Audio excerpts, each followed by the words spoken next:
Gilliard. I got so much more.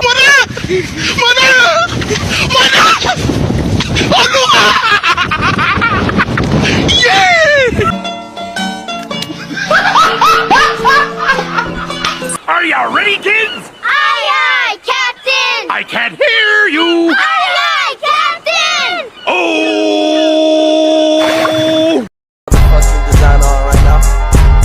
Break it down, bring it back, make it clap. I got 3 old thoughts, new block, where that thing. Bitches on my line, and you know Hai, perkenalkan nama saya Sylvie Febiola dari program Administrasi Publik mata kuliah pengantar sosiologi. Di sini saya akan menjelaskan atau memaparkan ulang kembali materi sosialisasi di pertemuan kedua.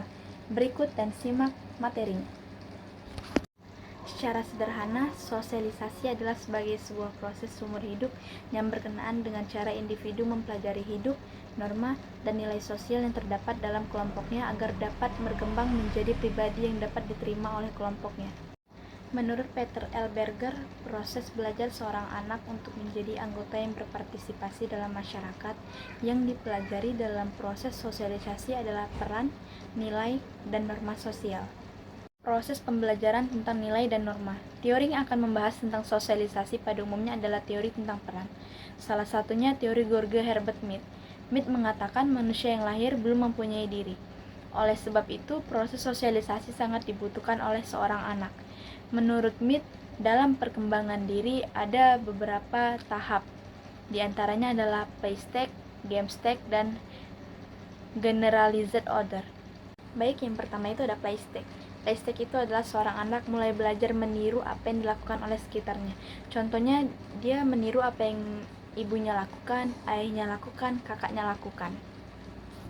Baik, yang kedua itu ada game stage. Game stage itu adalah seorang anak sudah mengetahui peran dirinya dan telah mengetahui peran lawannya sebagai apa. Contohnya itu seperti di bola. Dia tahu peran dirinya itu apa dan dia tahu peran lawannya itu seperti apa.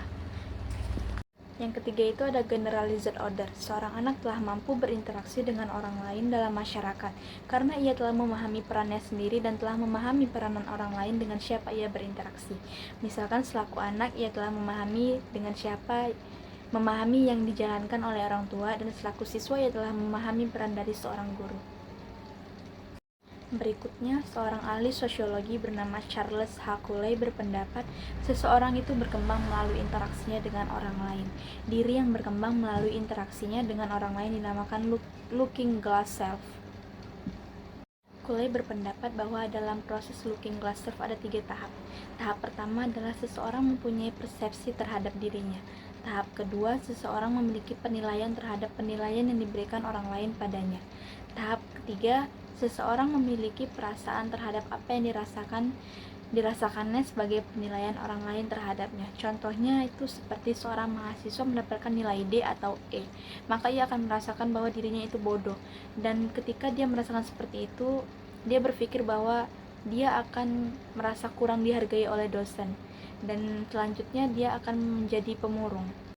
Padahal untuk menjadi individu yang lebih baik, ketika proses looking glass self terjadi, seharusnya menjadi proses pembelajaran bahwasannya setiap apa yang dilakukan oleh seorang individu akan menimbulkan reaksi dari orang lain. Ketika mendapat reaksi dari orang lain, maka ia akan dapat melakukan perbaikan diri dan juga melakukan kontrol diri agar selalu berkelakuan baik. Fuller dan Jacobs mendefinisikan 4 agen sosialisasi utama, yaitu keluarga, teman, sistem pendidikan, dan media massa. Berger dan Luckman membagi 2 bentuk sosialisasi, sosialisasi primer dan sekunder. Primer itu dilakukan sejak anak masih dini dan di lingkungan keluarga. Sosialisasi sekunder dilakukan ketika anak telah berada di luar rumah atau di lingkungan masyarakat. Heger pada tahun 1977, pola sosialisasi itu terbagi 2, yaitu repressive socialization dan participatory socialization. Repressive socialization adalah seorang anak akan diberi hukuman ketika melakukan kesalahan, sedangkan participatory adalah kebalikannya, yaitu memberikan anak itu hadiah atau imbalan ketika melakukan suatu kebaikan.